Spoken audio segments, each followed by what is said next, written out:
Good afternoon, ladies and gentlemen. Spectre here for another edition of Midnight Rider. We'll do a midday version here today.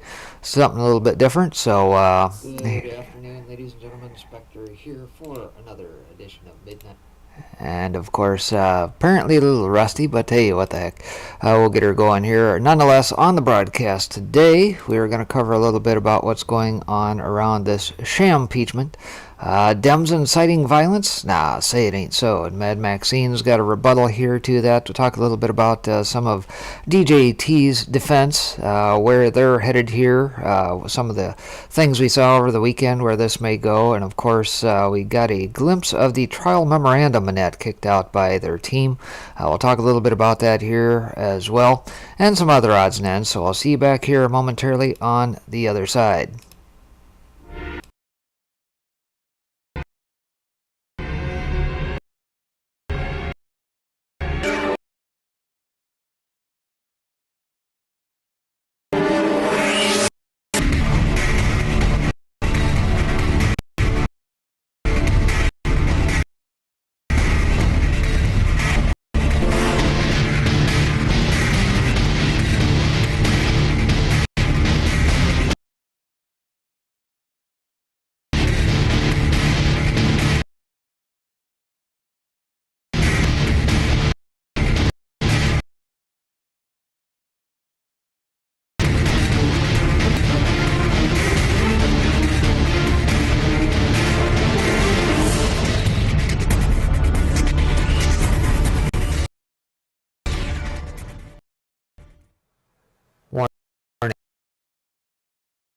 These social media platforms or health, censorship,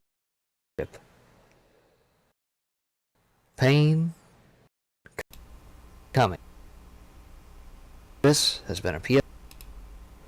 Alright, welcome back everybody. Appreciate you tuning in. Thank you for the afternoon edition of Midnight Rider. It looks like we're up across the board here on the YouTube side, over on Twitch, over on DLive, and of course, if you're joining over on Tiger Network, salute to you guys over there as well. And of course, if you end up missing the live broadcast, you'll be able to catch it over on the upload side, where I've got my archives net running at the moment over on UGEtube, and then also now over on Gab TV. So look for it there here probably within the next 24 hours. Alright, that being said, real quick special shout out to a dear friend of mine, Tennessee Homesteader. You may have heard me talk with him over the last couple of years from WTPI, over on the 5x5 channel, over on PSB over the years. Just keep him in your thoughts and prayers if you would, after having lost a family member here over the weekend. So special shout out to him, and just know that you're in our prayers on that side. So that being said, let's just jump right in here today. First thing in that I want to get to is this. A little piece out of Arizona pertaining to what has been going on with Maricopa County. As you all know, the back and forth has been going on, and whether or not these guys are going to produce documents or if they're going to go to jail or whatever the heck's going to happen here. Over on Gab, Mark Fincham had this as breaking news just released from the Arizona State Senate. Arizona Senate, Rahim Kassam, Gateway pundit Joe Hoff Senate has had it with the dodge and obfuscation game that Maricopa County BOS has been playing. And so we get a letter here today out of Arizona State. It says, Monday, February 8th, 2021 for immediate release. Statement from Senate Republicans on court filing by Maricopa County Board of Supervisors. Friday evening, the Maricopa County Board of Supervisors filed a complaint in Superior Court seeking to quash our legal subpoenas, calling for a true, independent, and detailed audit of the 2020 election. In the stunning complaint, the county backtracks on several commitments made in an agreement with the Senate. And they list the bullet items here. It says, in January, the county admitted the Senate had a valid legislative purpose to issue subpoenas. Now, in the complaint, the county denies a valid legislative purpose. Second item says, in January, the county agreed to produce ballot images to the Senate. Now, in the complaint, it claims it is legally prohibited from producing the images. And in December, the county adopted a clear view of the Senate's right to hold the Board of Supervisors in contempt. Now, in the complaint, the county asked the judicial branch to interfere with the legislative branch's previously conceded remedy of contempt. This new lawsuit is filled with a mischaracterization of facts to gain advantage with the courts and the media. Instead of making efforts to reach a resolution, the county is trying to score points. Arizonans are asking for a true, detailed audit of the vote. Any firm hired by the Senate will perform everything we have required in the subpoena. We must bring back confidence and restore integrity to the election process. That's what our people want, not more grandstanding from the county. So very, very interesting. Yes. It appears there is some stuff going on still in Maricopa County. A lot of shenanigans playing out still. Whether or not they're going to abide in said subpoenas and whatnot, we'll have to see where this goes. But obviously, they're looking for independent folks not to come in and do the audit, as opposed to some of the preordained folks that have traditionally done it, because chances are they probably will not get a fair shake. All right, that being said, outside of that, obviously here tomorrow, where we're going to see this shamdemic play out in the Senate, lots to be said about that. So over the weekend, out of the Epoch Times, carried by Zero Hedge, says Trump lawyers to use videos of Dems inciting violence during impeachment defense. Says former President Donald Trump's lead impeachment defense attorney Bruce Castor said he will use video clips of top Democrats inciting violence during the coming impeachment trial. Castor said the defense team will adhere to the strategy outlined in the brief they submitted to the Senate on Tuesday. It says the Trump defense team argued in the brief that the Constitution requires that a person actually hold office to be impeached, and that Trump was exercising his First Amendment right of free speech to question the results of the November election. The impeachment against Trump goes against the Constitution because Trump doesn't hold any office after he left the White House on January 20th, the lawyers argued. And that is exactly what the Constitution says. The first Deputy Attorney General Bruce Castor speaks during a news conference in Harrisburg on August 16, 2016. That's highlighting him. Castor revealed that the defense team will use some video clips of top Dems encouraging violence during the impeachment trial, which is scheduled to start on Monday. I think you can count on that, he told Fox's Laura Ingraham. If my eyes look a little red to the viewers, it's because I have been looking at a lot of videos in the last couple of days. And so we'll let this play through just as a pleasant reminder, of course, as to, some of the things that Maxine may have forgotten. I just don't even know why there aren't uprisings all over the country. Maybe there will be. People need to start taking to the streets. This is a dictator. There needs to be unrest in the streets for as long as there's unrest in our lives. Enemies of the state. Show me where it says that protests are supposed to be polite and peaceful. Do something about your dad's immigration practices, you feckless. When they go low, we kick them. How do you resist the temptation to run up and wring her neck? The biggest terror threat in this country is white men, most of them radicalized up to the right. I thought he should have punched him in the face. I said, even if you lost, he insulted your wife. Yes. He came down the escalator and called Mexicans rapists and murderers. He said, well, what do you think I should have done? I said, I think you should have punched him in the face and then gotten out of the race. You would have been a hero. I'd like to punch him in the face. I said if we were in high school, I'd take him behind the gym and beat the hell out of him. Punch some people in the face! When was the last time an actor assassinated a president? They're still going to have to go out and put a bullet in Donald Trump, and that's a fact. Look, as his character is stabbed to death. Where is John Wilkes Booth when you need him?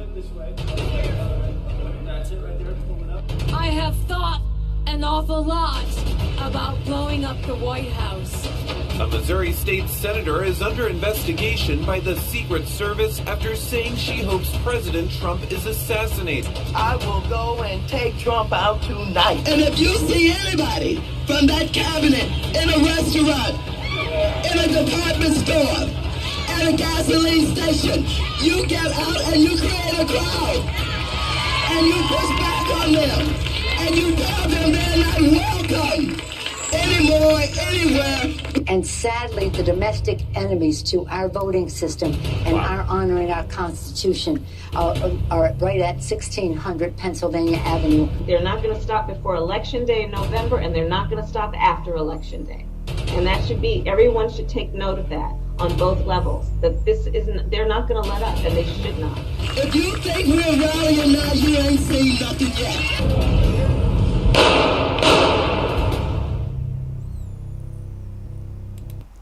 But of course, as usual, the double standards know no bounds because it's perfectly okay in Bizarro World for them to make outlandish statements to incite violence, but hey, if it comes from the other side, then look what we have. The typical projection via the old projection and that they do, castigate their folks on the other side for the very things that they themselves are doing.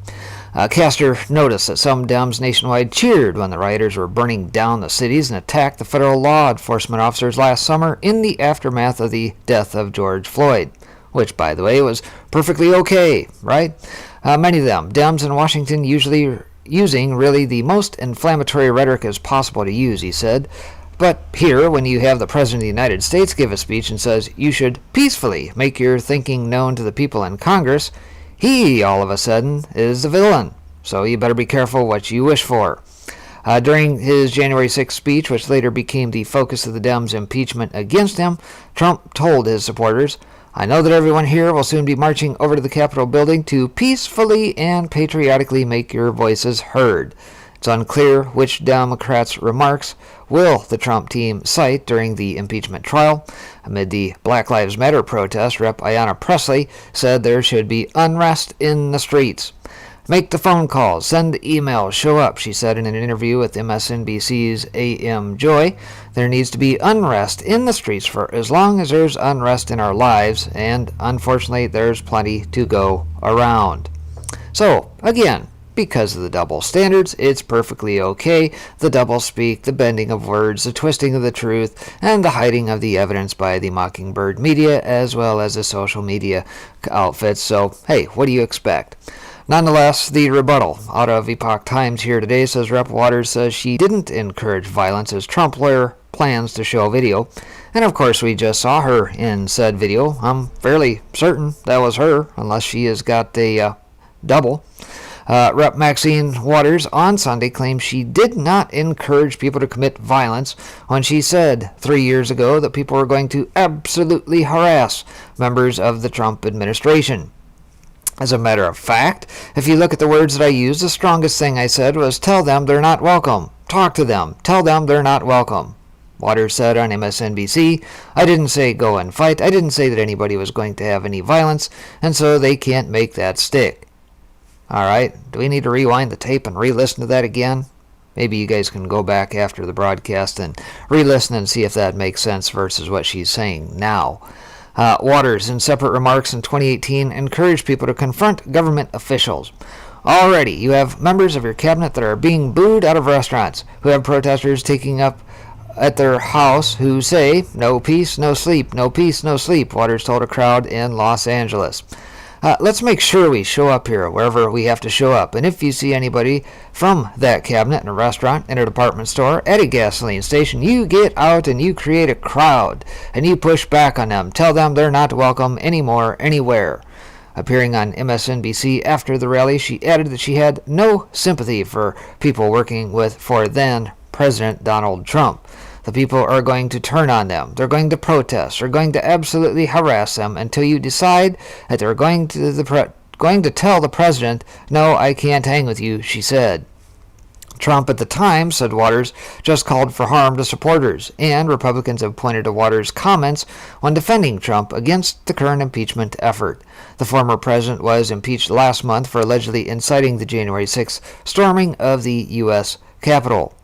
Bruce Castor, one of Trump's impeachment lawyers, was asked whether he'd show senators during the upcoming trial the comments made by Waters and other Dem officials. "I think you can count on that," Castor said last week. "If my eyes look a little red to the viewers, it's because I've been looking at a lot of video. Many of them in Washington are using really the most inflammatory rhetoric possible to use, and certainly there would be no suggestion that they did anything to incite any of the actions he added, referring to the raucous riots that took place in major U.S. cities last year. But here, when you have the President of the United States give a speech and says that you should peacefully make your thinking known to the people in Congress, he's all of a sudden a villain. You better be careful what you wish for. Waters responded that the tactic wouldn't work. No matter what he says about me, or Speaker Nancy Pelosi, or Senator Cory Booker, or anybody they're going to point to, it won't work, she said on Sunday. It won't work at all because nothing matches the way this president has tried to destroy this democracy. Yeah, exactly. So, that being said, from the words of Mad Maxine, and we'll have to see how this plays out tomorrow. And so where does this ultimately lead? Is Trump going to show up? No, I don't think so.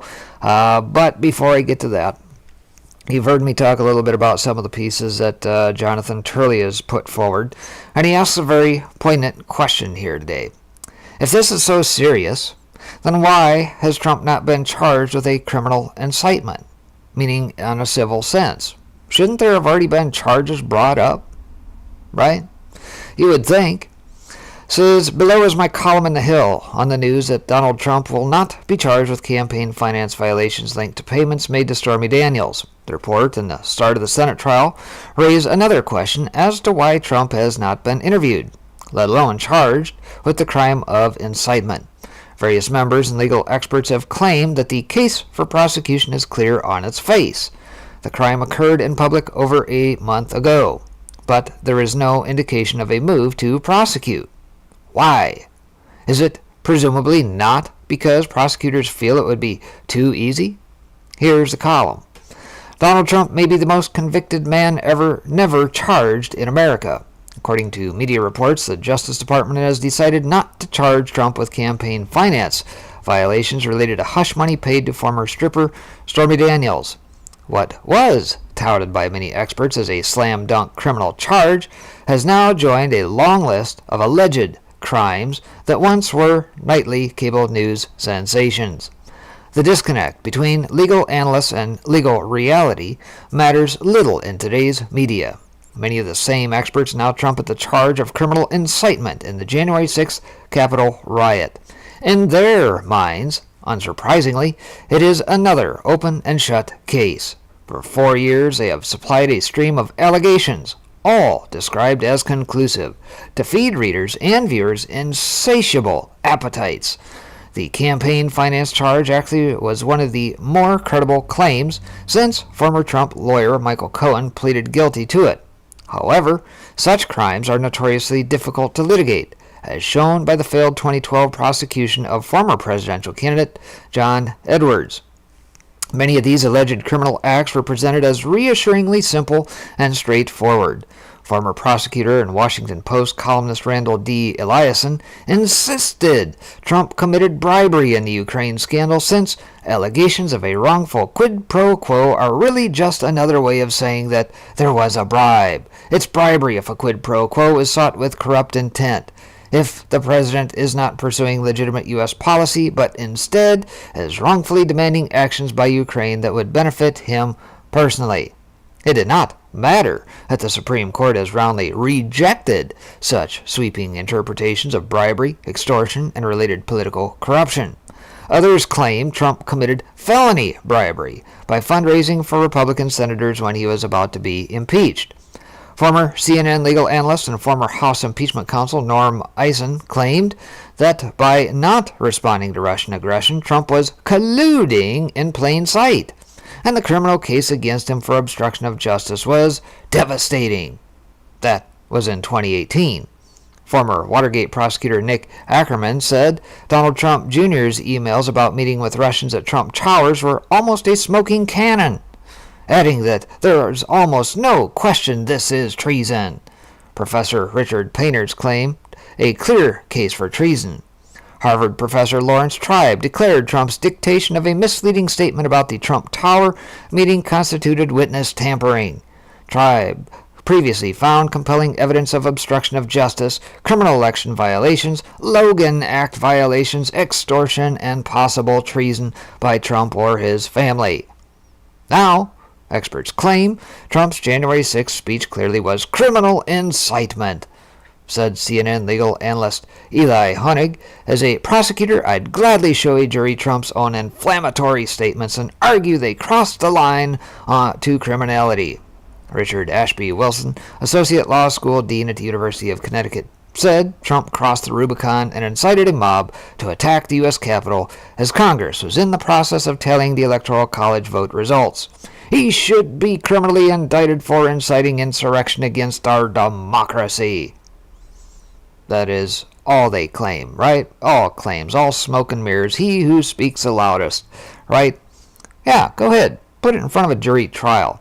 And let's rewind the tape and actually put it on the timeline to show exactly what happened there, because you guys won't touch that now, will you?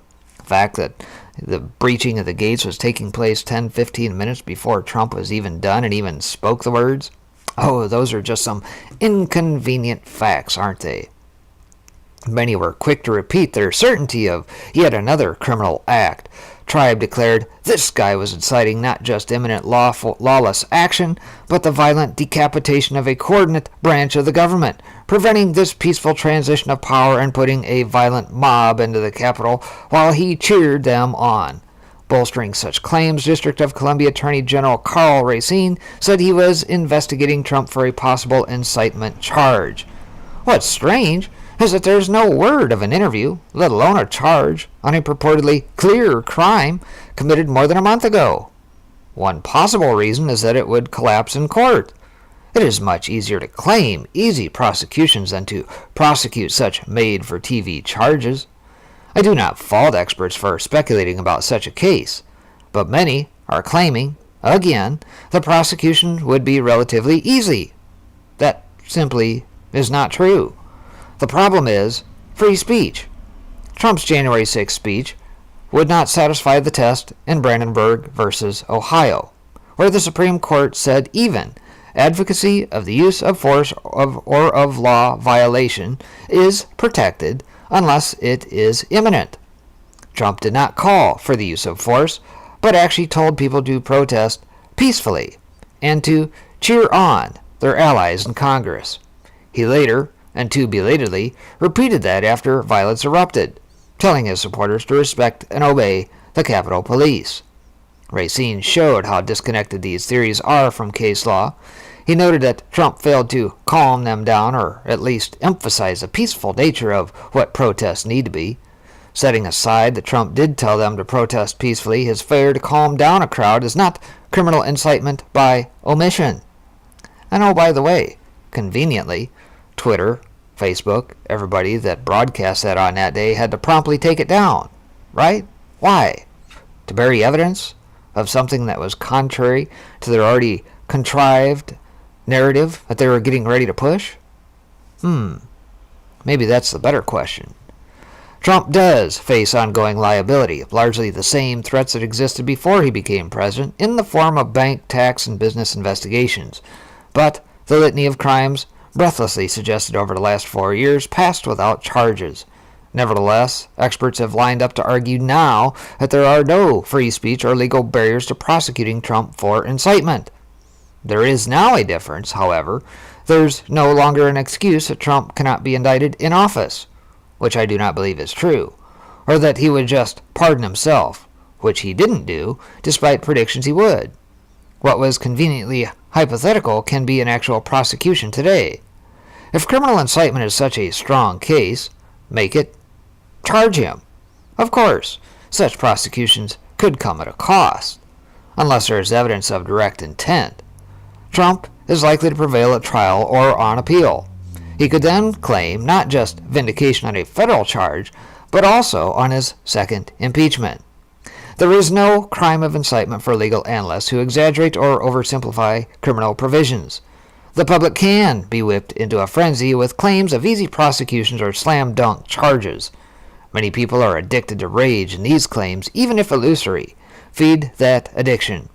It is all entertainment until someone actually tries to bring a prosecution, and that is when reality sets in.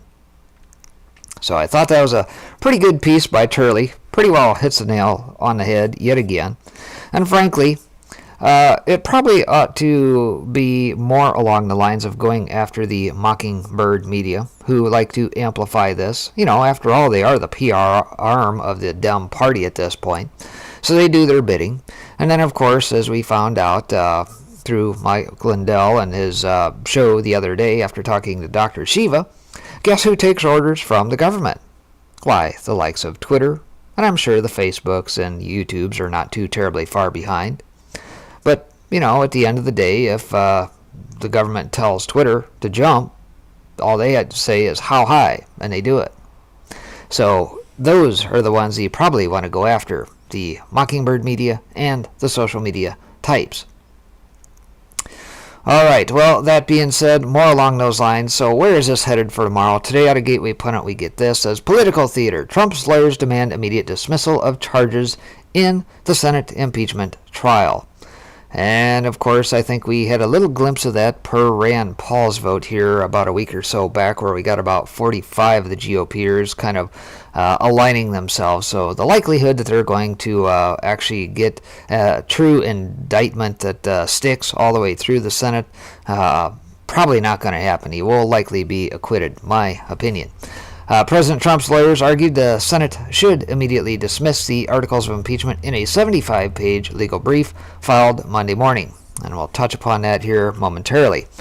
Trump's lead lawyers, David Schoen and Bruce Castor, in a pretrial brief, accused the House Dems of suffering from Trump derangement syndrome. Oh, isn't that nice? They've been suffering from that for the better part of 4 years, and still they can't get them out of their heads. Engaging in political theater, and called the trial unconstitutional because Trump is no longer in office. This was only ever a selfish attempt by Democratic leadership in the House to prey upon the feelings of horror and confusion that fell upon all Americans across the entire political spectrum upon seeing the destruction at the Capitol on January 6 by a few hundred people, Trump's lawyers wrote. Instead of acting to heal the nation, or at the very least focusing on prosecuting the lawbreakers who stormed the Capitol, the Speaker of the House and her allies have tried to callously harness the chaos of the moment for their own political gain. Schoen and Castor demanded the Senate dismiss the charges immediately. The article of impeachment, I should say, presented by the House is unconstitutional for a variety of reasons, any of which alone would be grounds for immediate dismissal, the lawyers wrote. Taken together, they demonstrate conclusively that indulging House Dems' hunger for this political theater is a danger to our republic, democracy, and the rights that we hold dear. 45 senators already voted that the impeachment is unconstitutional, so the trial is DOA. And so, not to be outdone, we get a few words out of Ron Paul here today. Ron Paul slams the Trump political show trial as well on his Ron Paul Institute for Peace and Prosperity. Says the Senate trial for now twice impeached former President Donald Trump is set to begin this week, with little doubt over the outcome. A procedural vote in the Senate on the constitutionality of removing from office someone who is not in office revealed that nowhere near enough Republicans were willing to join their Democrat counterparts in voting to convict. So, it says Supreme Court Chief Justice John Roberts, who is required by the Constitution to preside, has, by refusing to participate, made it clear that he does not consider the upcoming action in the Senate to be a legitimate impeachment trial. And that's exactly so. It's a sham. Sham-peachment. So, if it is not a legitimate trial, what is it, then? Judging from the House impeachment resolution, it looks more like a Banana Republic show trial than a careful case detailing Trump's high crimes and misdemeanors. Trump was impeached by the Dem-controlled U.S. House for incitement of insurrection over the January 6 melee at the U.S. Capitol, telling his supporters they must fight or they're not going to have a country anymore, was cited in the impeachment resolution as evidence that Trump gravely endangered the security of the United States and its institutions of government, and has demonstrated that he will remain a threat to national security, democracy, and the Constitution if allowed to remain in office. Except one problem. He's not in office, and they didn't get it done before he left office, now did they? Trump also told them to march to the Capitol, peacefully and patriotically to encourage Congress to consider his claims of election fraud, but Dems in the House say that he didn't really mean it. Oh, so now they get to be the interpreters of it. I see where this is headed. So I guess it's okay for them to interpret what he says to not mean it, but when we interpret them as to when they're inciting violence, oh, that wasn't what they really meant. I see. The double standards. Why, the snap impeachment? Why not? As constitutional law professor Jonathan Turley has written, hold hearings and call witnesses to explore whether the former president actually had insurrection on his mind. Did he call off or delay the National Guard troops from protecting the Capitol, for example? Or was he simply using heated political rhetoric that his accusers in Congress have also used plenty of times? Weeks of hearings in the House with dozens of witnesses could have helped make the case for the Senate that Trump was guilty of inciting insurrection. Such hearings could have turned the tide against Trump in the Senate, where he is certainly not universally supported within his own party. But the House had no interest in such hearings. They wanted a snap impeachment. They wanted no witnesses. They wanted to benefit from the universal mainstream media narrative that the mob who entered the Capitol building was not just unruly Americans angry over what they believed was a rigged election, but what was actually trying to overthrow the government to keep Trump in power. The House Dems knew that the insurrection narrative would not stand the test of time. Anyone familiar with color revolutions or coups overseas would easily recognize that this was not one. So they rushed through the impeachment, not because they wanted to remove him from an office he no longer occupied, but because they wanted to bar him from ever running for office again. It does raise the question, what are they afraid of? They called their impeachment a victory for democracy. But isn't preventing Trump from running again a subversion of democracy? Trump would do well to ignore the Senate proceedings. There is no reason to participate in a show trial. The media has reported that he intends to focus on the stolen election in his defense before the Senate. That would be counterproductive. The right question to ask is, what if they had a show trial and nobody came? That's a very good question. What if nobody came? And I've thought about that. For tomorrow, when this thing kicks off, is it even worth bothering to replay and show? I guess if enough people ignore it, does it really happen? Begs the question, doesn't it? Almost of the opinion that we probably oughtn't pay it any heed at this point. Don't give it any credence, because at the end of the day, it's a sham. It's a fraud. It's a fraud against the people, a fraud against the Constitution. It never should have happened. And by the way, if the House were really serious, and they did actually call committees and have hearings, the amount of evidence from people who were there on said day, through all the cameras that were there, would be overwhelmingly against the narrative that they push. That's the problem that they'll have. All right, well, that being said, this was also posted on the Donald J. Trump account today over on Gab. I think we've gotten an explanation from Torba now that Trump has not yet indeed posted there, albeit the other night I spoke that there had been something new that had came through. Apparently that must be handheld by Torba and company at Gab pushing that through, as he has not yet adopted the account that has been over there for the last couple years, acting as a mirror to his Twitter account. But we got this anyway. Trial memorandum of Donald J. Trump, 45th President of the United States of America. So we're going to walk through this. This is the 78-pager, Annette, that was just described in the Gateway Pundit article. I'm not going to go through all of it, but before I do, just as a pleasant reminder, in case you missed it, we did go through the Part 2 impeachment. This was the materials in support of House Resolution 24, impeachment of Donald John Trump, President of the United States for high crimes and misdemeanors. If you missed it, you can go back on the channel here, find this one, go to about the 24-minute mark and pick that up. I'll let a little bit of that play through just as a pleasant reminder as to the shenanigans that they put on paper that got us to this point.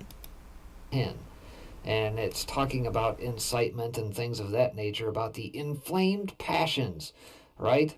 These are things that are void of facts.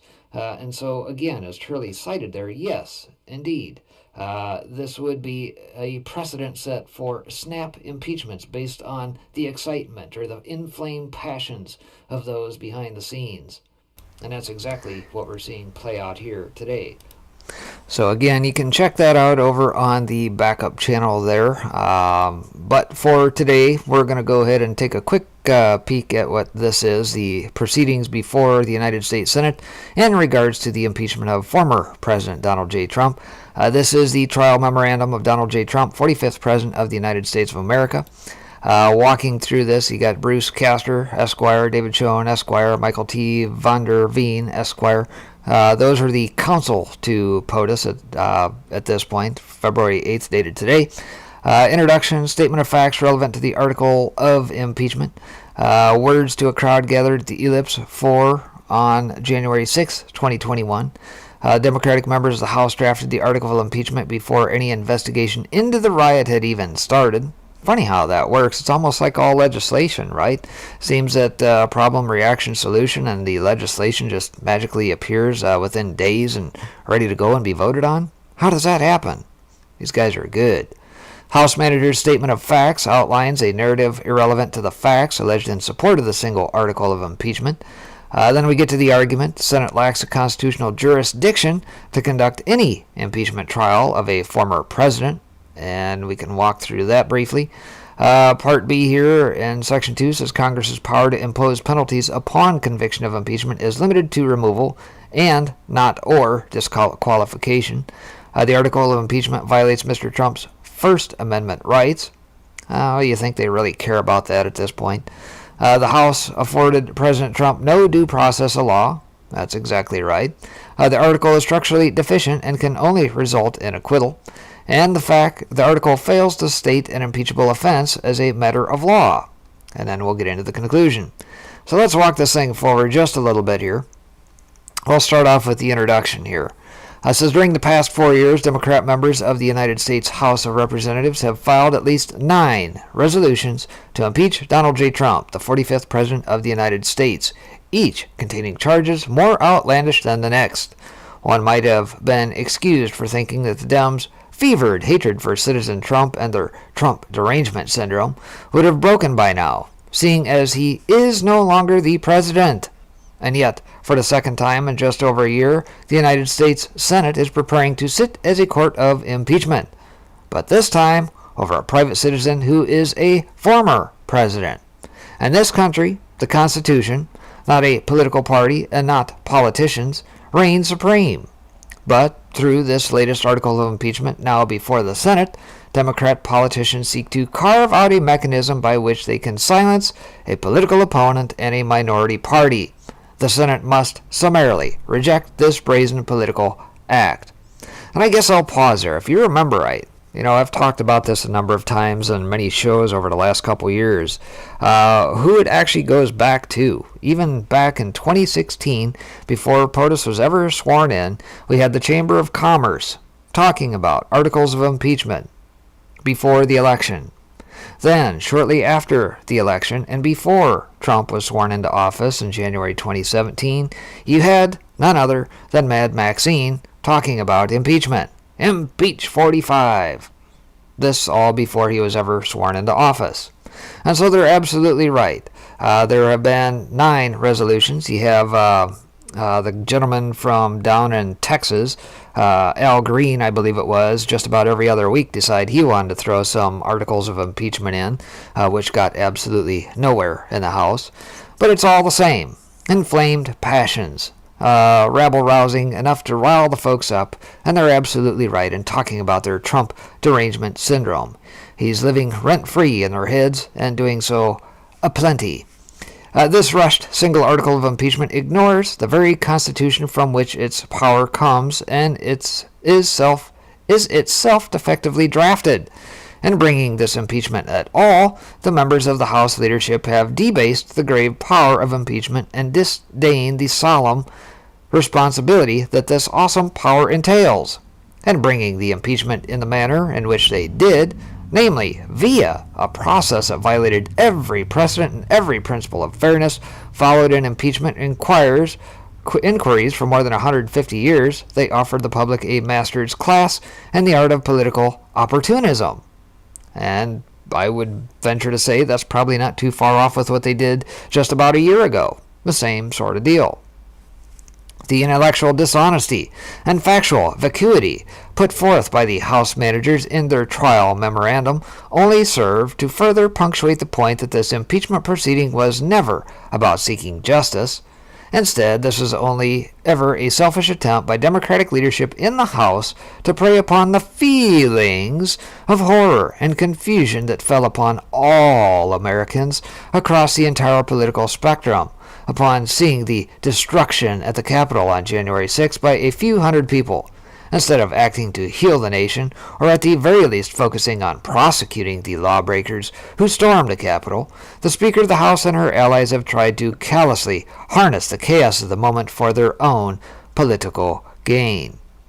And by the way, not to, take away from this, but certainly we would have probably also found through some, perhaps some revealing hearings and things of that nature, there's probably some Antifa folks and perhaps maybe some BLM folks that just happen to be on the front lines. What an inconvenient truth that would be to their narrative. And what about the fact that we had various Capitol Police ushering folks in? Some very, very inconvenient truths caught on camera, certainly. The statement of facts relevant to the article of impeachment. Part 2 here says, on January 6, 2021, rioters entered the Capitol building and wrought unprecedented havoc, mayhem, and death. In a brazen attempt to further glorify violence, the House managers took several pages of their memorandum to restate over 50 sensationalized media reports detailing the horrific incidents and shocking violence of those hours. And not to be outdone, of course, AOC almost died. Except she wasn't even in the Capitol building, but hey.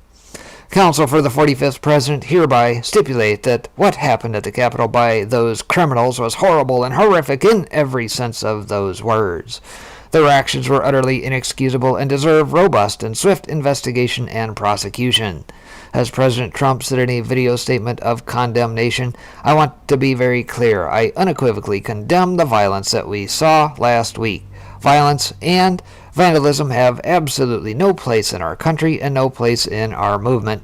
Mr. Trump's comments echoed his sentiments expressed the day of the rally, as he repeatedly urged protesters to stay peaceful and told rioters to go home. And of course, that was the piece in that was put out on Twitter and promptly scrubbed same day by @Jack&Company. The House managers' compulsion to obfuscate the truth is born out of an absence of evidence relied upon in their statement of facts. And I cited that as we read through about the first 20 pages of that as well. It was void of facts. It says, as the body vested with the sole power to impeach, the House serves as the investigator and prosecutor. There was no investigation. The House abdicated that responsibility to the media. Of the 170 footnotes in the House manager's trial memorandum, there were only 3 citations to affidavits of 4 law enforcement officers, and they were merely referenced to support descriptions of what rioters were wearing and weapons that were found. The rest of the purported facts relied upon by these constitutionally charged prosecutors came from hearsay through the media. Oh, whipped up frenzy, as usual. Funny how that works. I guess whatever the Mockingbird media puts forth is now considered fact in their minds. Where have we heard hearsay used before?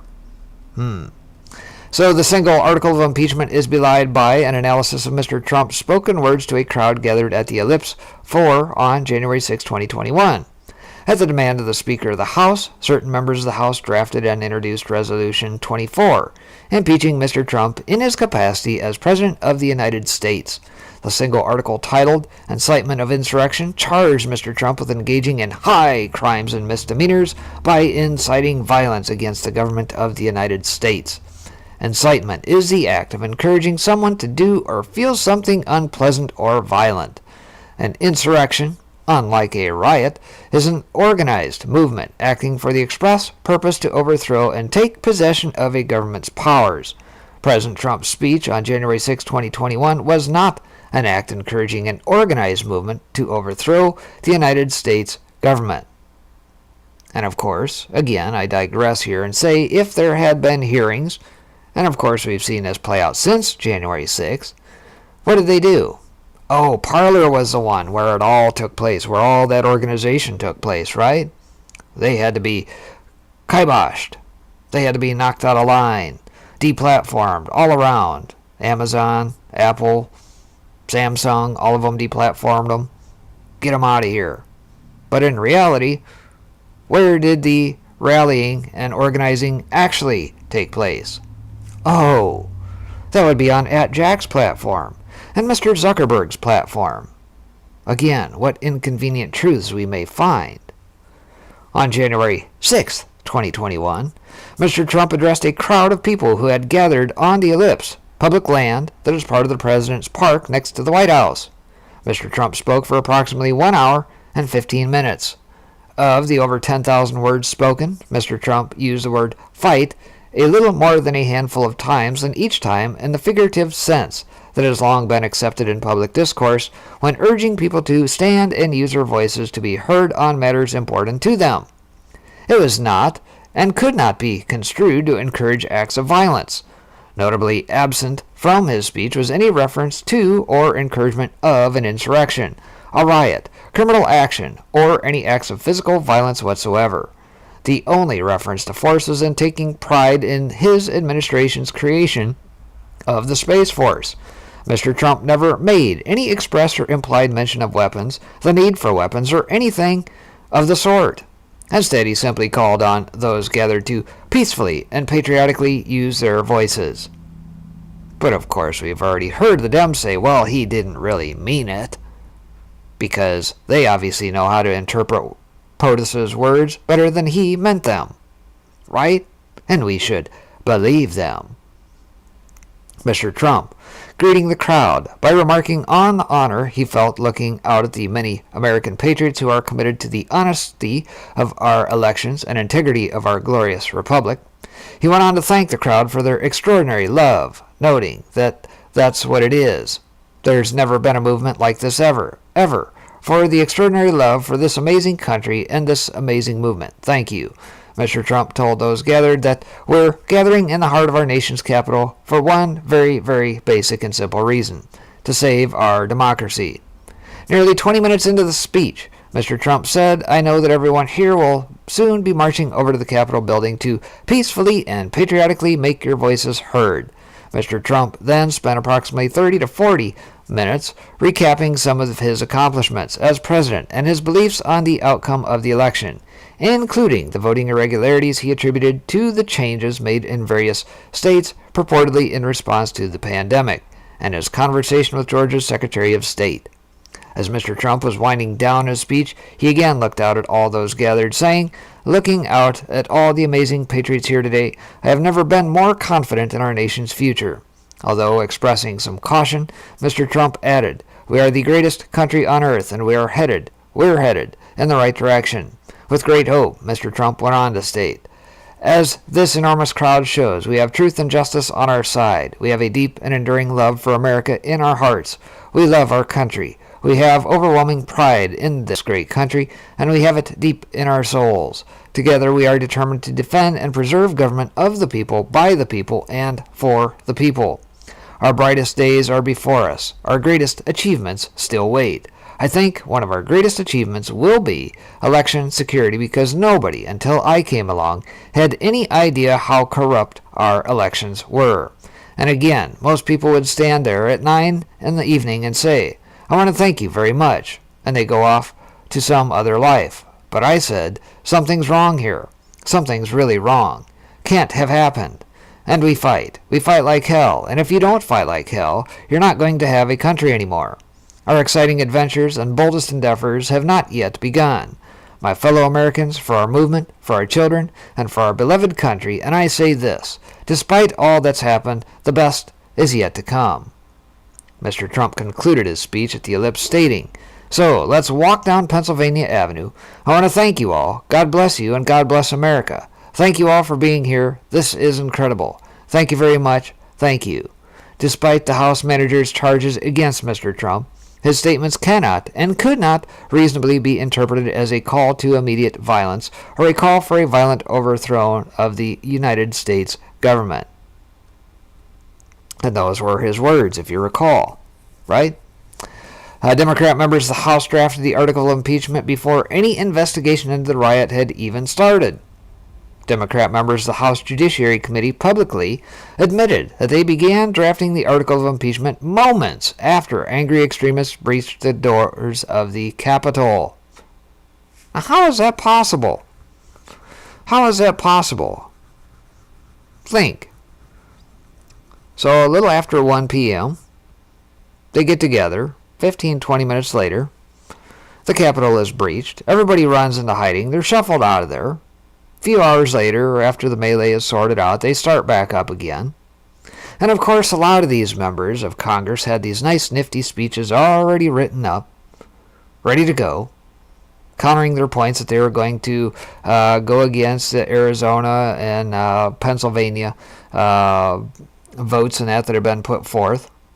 Changed their mind entirely, wrote up these fancy-dancy speeches and that, and it must have been under duress. I mean, that's, what had to have happened. I mean, they had to write it on the fly, right? They couldn't have had those sitting at the wait already, now could they? And so how is it possible with so much duress, so much anxiety going on all around the Capitol that suddenly, within hours, or maybe even a day, they had an article of impeachment already ready to go? Doesn't seem very plausible, does it? The very next day, Speaker Nancy Pelosi and Senate Democrat leader Chuck Schumer called on Vice President Pence to invoke the 25th Amendment, concluding, without any investigation, that Mr. Trump incited insurrection and continued to pose an imminent danger if he remained in office as president. 5 days later, on January 11, 2020, House Democrats formally introduced House Resolution 24. On January 12th, Speaker Pelosi announced the 9 representatives who would serve as the impeachment managers. 1 day later, on January 13th, House Dems completed the fastest presidential impeachment inquiry in history and adopted the article of impeachment over strong opposition with zero due process afforded to Mr. Trump against constitutional requirements and centuries of practice. Then we get to the House Manager's Statement of Facts, outlines a narrative irrelevant to the facts alleged in support of the single article of impeachment.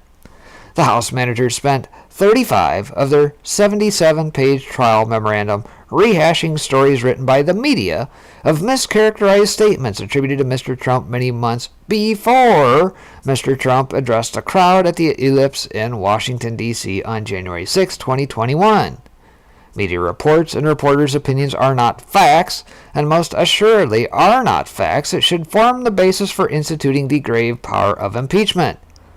More significantly, however, Mr. Trump was never charged in the article of impeachment with the claims made in these various reports. And so it's their vilification, their hatred, their blindsidedness, their Trump derangement syndrome has gotten the best of them. And of course, if they didn't succeed the first time, the second time, the third time, the fourth time, and their attempted coups throughout the whole presidency of 45, it all snowballed into this. Law enforcement had reporters of a potential attack on the Capitol several days before President Trump's speech. Despite going to great lengths to include irrelevant information regarding Mr. Trump's comments dating back to August 20th, 20, and various postings on social media, the House managers are silent on one very chilling fact. The Federal Bureau of Investigation, the FBI, has confirmed that the breach of the Capitol was planned several days in advance of the rally, and therefore had nothing to do with the president's speech on January 6 at the Ellipse. According to investigative reports, all released after January 6, 2021, the Capitol Police, the NYPD, and the FBI all had prior warning there was going to be an attack on the Capitol.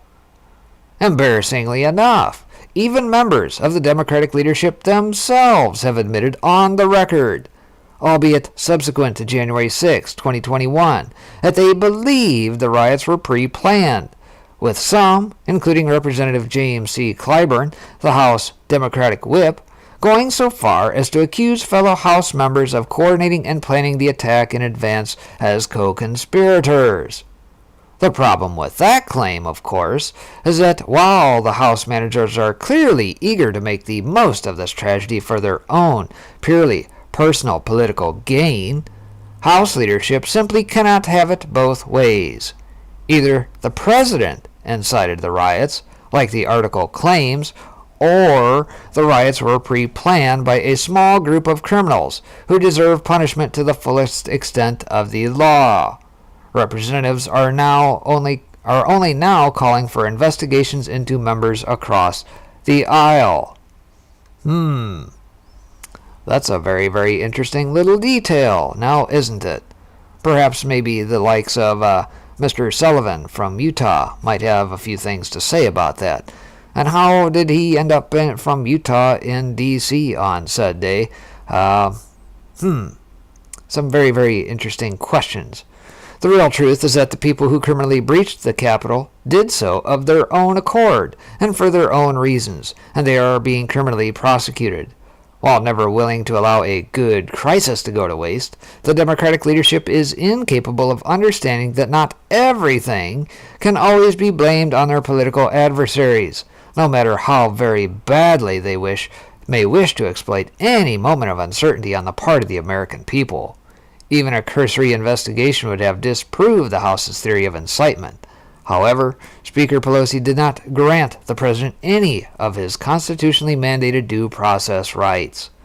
A simple timeline of events demonstrates conclusively that the riots were not inspired by the president's speech at the Ellipse. The Capitol is 1.6 miles away from Ellipse Park, which is near the White House. This is approximately a 30 to 33-minute walk. Trump began addressing the crowd at 11:58 a.m. and made his final remarks at 1:12 p.m. Protesters, activists, and rioters had already breached Capitol grounds a mile away 19 minutes prior to the end of President Trump's speech. Oh, what a very inconvenient fact. So very.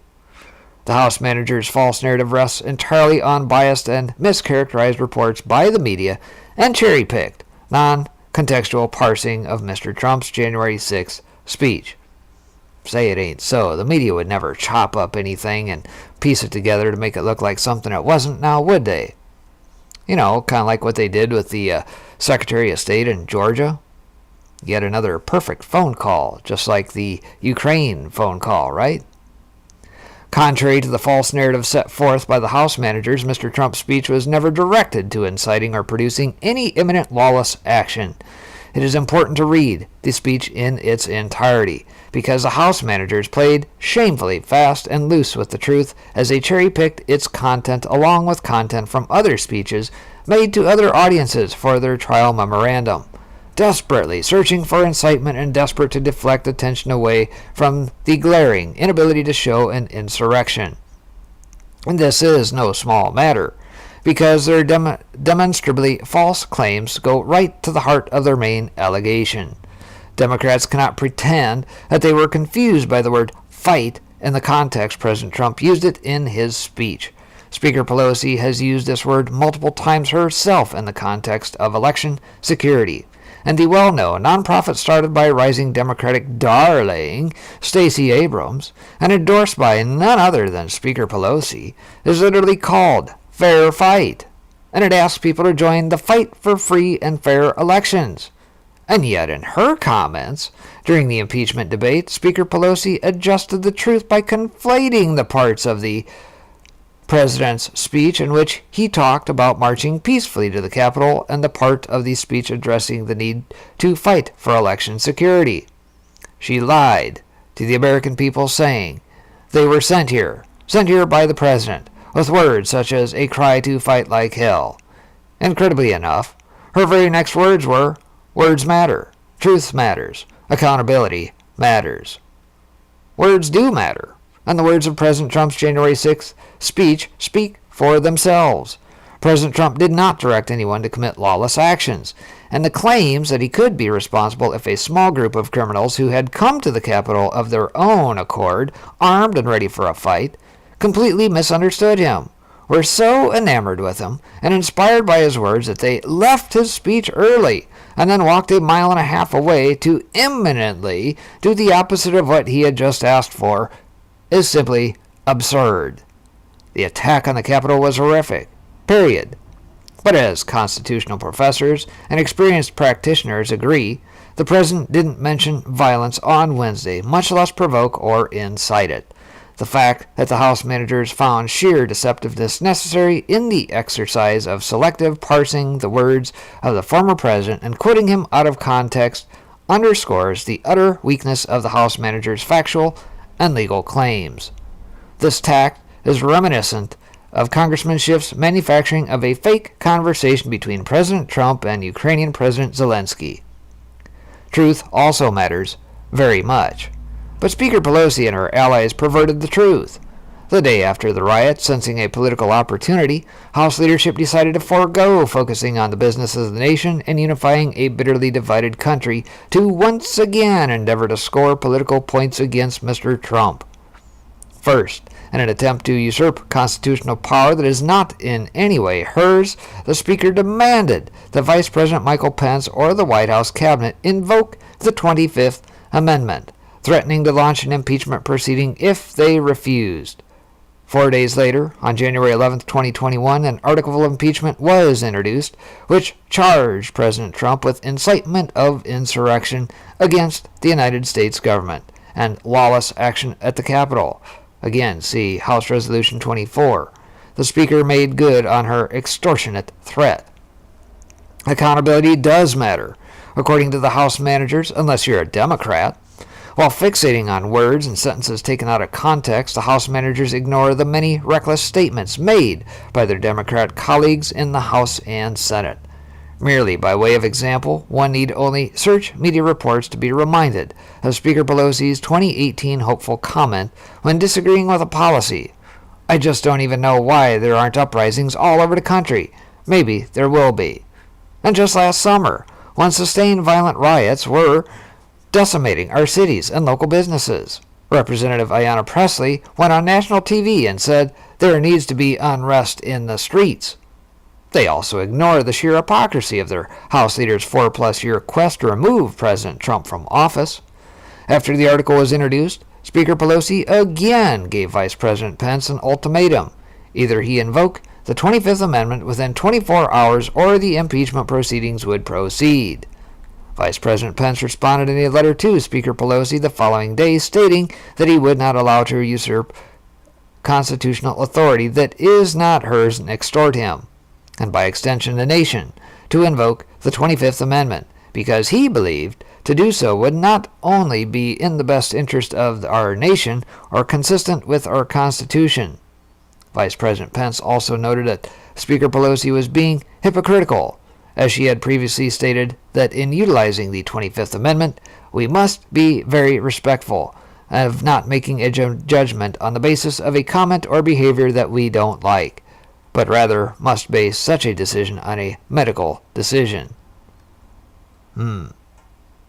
So then they get into the argument. The Senate lacks the constitutional jurisdiction to conduct an impeachment trial of a former president. The Constitution states here, Constitution of the United States bifurcates the power of impeachment and addresses the issue in 4 places. Article 1, Section 2, Clause 5. The House of Representatives shall choose their Speaker and other officers and shall have the sole power of impeachment. Article 1, Section 3, Clauses 6 and 7. The Senate shall have the sole power to try all impeachments. When sitting for that purpose, they shall be an oath or affirmation. When the President of the United States is tried, the Chief Justice shall preside, and no person shall be convicted without the concurrence of 2/3 of the members present. Judgment in cases of impeachment shall not extend further than to removal from office and disqualification to hold and enjoy any office of honor, trust, or profit under the United States. But the party convicted shall nevertheless be liable and subject to indictment, trial, judgment, and punishment according to law. Article 2, Section 2. The President shall have power to grant reprieves and pardons for offenses against the United States, except in cases of impeachment. And Article 2, Section 4. The President, Vice President, and all civil officers of the United States shall be removed from office on impeachment for and conviction of treason, bribery, or other high crimes and misdemeanors. So then we get into the text and structure of the articles discussing impeachment. Do not grant to the Senate the authority over a former president. But I think what I'm going to do, I think I'm just going to jump to the conclusion, as I've been reading through this for a while.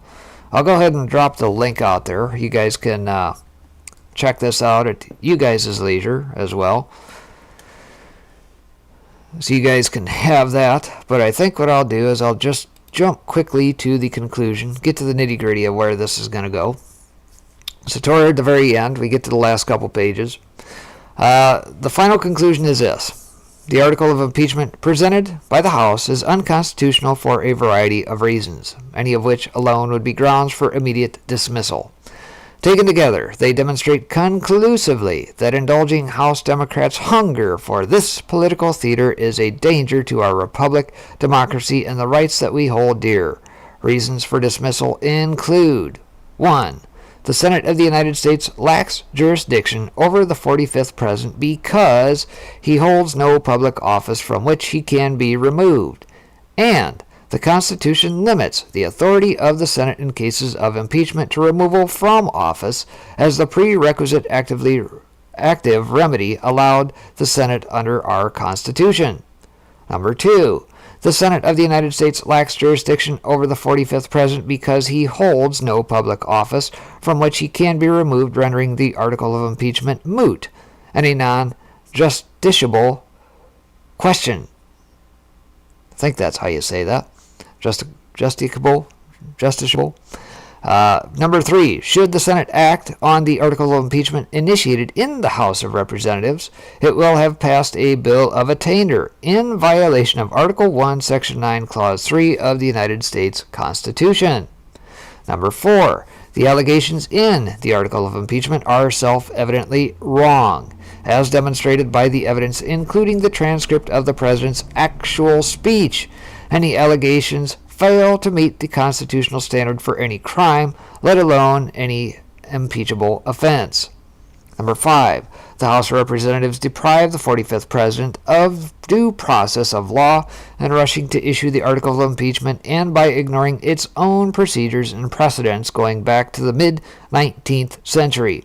The lack of the due process included, but was not limited to, its failure to conduct any meaningful committee review or other investigation, engage in any full and fair consideration of evidence in support of the article, as well as the failure to conduct any full and fair discussion by allowing the 45th President's positions to be heard in the House chamber. No exigent circumstances under the law were present excusing the House of Representatives' rush to judgment, as evidenced by the fact that they then held the article for another 12 days. Number 6, the article of impeachment violates the 45th President's right to free speech and thought guaranteed under the First Amendment to the United States Constitution. Number 7, the article is constitutionally flawed in that it charges multiple instances of allegedly impeachable conduct in a single article. The Senate should dismiss these charges and acquit the President because this is clearly not what the framers wanted or what the Constitution allows. And that was respectively submitted by Mr. Bruce L. Castor Jr., David Schoen, Michael T. Vander Veen, counsel to the 45th President of the United States. So there you have it, folks. Kind of a shortened edition, if you will, reading through some of the high points of all this. But nonetheless, you guys can take a read through that at your leisure. Again, square that against Part 2, Sham Impeachment Net, that I covered here just a little while ago. You can check that out from when that article was dropped, the Soul Loan article. But obviously, as we just covered here, number 1, the timeline does not match up as a site. 2, they cherry-picked yet again. Of course, it's no different than the same tired old playbook BS that we saw back with Zelensky in the Ukraine. Perfect call, right? You know how a lot of the media just conveniently left out like a whole 50, 60 word paragraph in order to chop up and make it look like he said something that he didn't. They did the same thing here, conveniently. And all the while, you had the PR arm of the Dems, the Mockingbird media, ABCs, NBCs, CNNs, MSNBC, the Twitters, and everybody else towing the line for them. And so that's where we stand, right? So tomorrow, it's going to be very interesting to see how this plays out. So the question is, and I don't know the answer to this yet, whether or not I should even bother to try and play this. It might be interesting just to provide some color commentary along with it, I guess. I don't know. I haven't decided yet, but nonetheless, we'll see. So that is going to do it for this episode of Midnight Rider. Appreciate you guys tuning in as usual. Stick around. I may be back a little bit later with a fireside later on. We'll have to see here, but again, tomorrow, very interesting day as this proceeds, and we'll see what happens. So take care. God bless everybody. We'll see you back on the next one.